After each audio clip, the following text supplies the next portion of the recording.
This is the second attempt to do this video. I had a camera battery died, the sound didn't work, and I'm not in a very nice mood, to put it very plainly. But I'm going to do the best I can because I don't want to record the whole darn thing from the beginning. This is off my YouTube channel. Okay, the title of this video is Bandage Disaster number 1.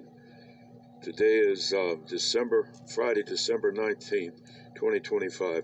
I wish I didn't have to make a video like this, but this is a clear example of what happens when people don't follow directions.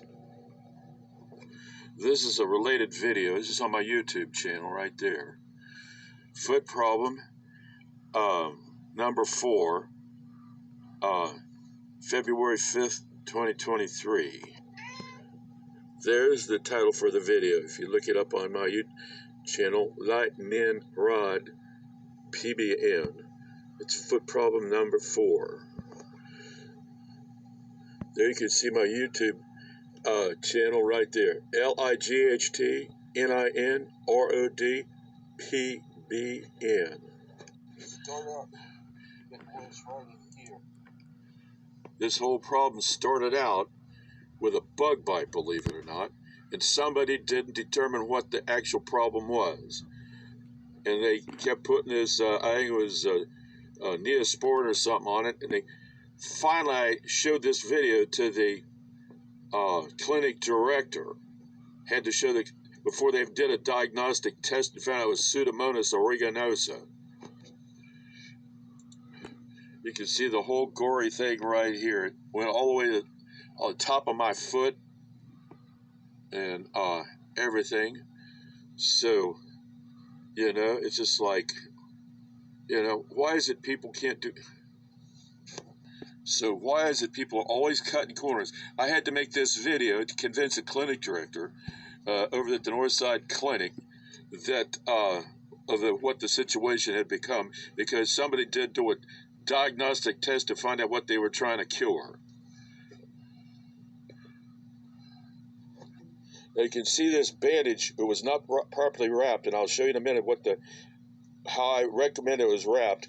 And the whole bandage came off and has been dangling around on the end of my foot when I was trying to get up and down the stairs to go to the bathroom. Now, can you imagine trying to go up and down the stairs with the likes of that flopping around on the end? The whole bandage is in that bag on the end right there, and it came off my foot.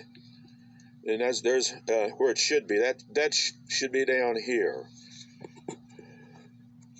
As you can see, the bandage slipped diagonally off my foot right there. All that right there should have been up here. And you can see this bandage is slipping diagonally off my foot right there.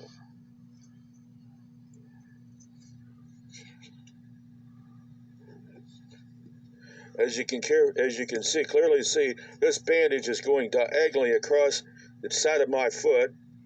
When I try to put my shoe on, or I would take my shoe off, this whole mess scooted off my foot.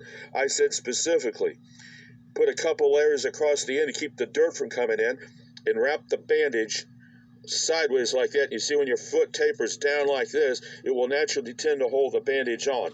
But we have somebody here that what they did is they wrapped it diagonally around my foot, and the whole mess slid off the end of my foot. This is a diagram of my foot. This is diagram of my foot, or the best I could do. Now, it has a natural taper towards the back, so if you wrap a bandage around it this way, you have a natural tendency to slide this way. But if you put something on here like this, it will tend to scoot off the edge like that. So you take some of that whatever that elastic is, and you go around the top of the foot down and around the bottom, and you see you have one layer from here to here and from there to there. So you have that going around from the top to the bottom of the foot, and then from there to there, and from there to there, and it covers the end so you can't get dirt in the end. Next, the bandage has to go sideways across the foot down this way, not diagonally across the foot, where the first thing you do is it's going to scoot off the end and make a ball of bandage at the end of my foot. Now, folks, that's not rocket science.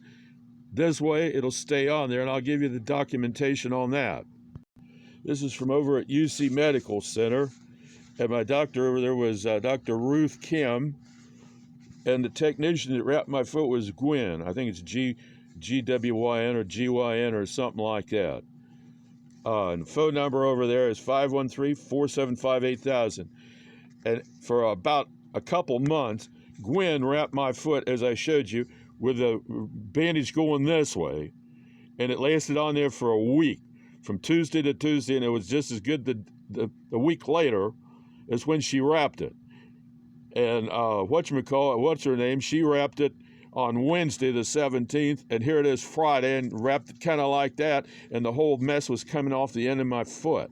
So in summary, I used to be a school teacher, and summarizing this thing, just in case you have a short memory, you see, when you wrap it diagonal like that, that whole mess scoots off there, and you got this going on, and I darn near fell going up and down the stairs because it was wrapped like that. It should have been wrapped with the this stuff right here, but it should have been wrapped like that, and then it would have stayed on for a week. And if you don't believe me, go over there and call up Gwen over there and Dr. Ruth Kim, and they can verify that that thing stayed on, didn't have a problem for several weeks, you know. And this was wrapped on Wednesday, the 17th, and here less than 3 days later, and you got this mess. You got this hanging on the end down here, and you can clearly see it was wrapped at a diagonal instead of a crust like that. But that isn't rocket science, folks.